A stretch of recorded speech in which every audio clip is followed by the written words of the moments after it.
Söndür! Yani şu.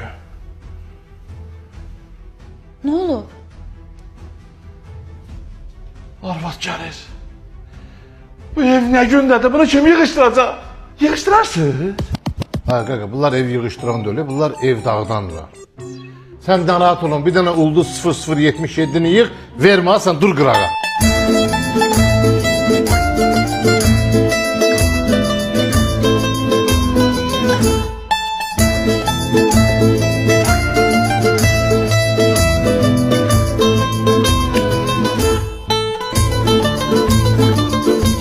Elimiz kolumuz var olsun. Bunlar kimdir? Aynı şu. Vaytakli'nin təmizlik şirkəti deyil. Beynəlxalq şirkəti. Bilirsən neçə ölkədə fəaliyyət göstərirlər. Da ofislər, restoranlar, otellər, biznes mərkəzləri. Çağırırsan gəlib gürük kim edirlər. Yaxşı, bəs qızlar hanı?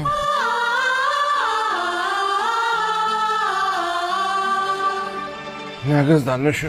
Bağın kamerası mənim telefonuma bağlıdır. Şeytan məni anlattı. Bu birinci dəfə deyil.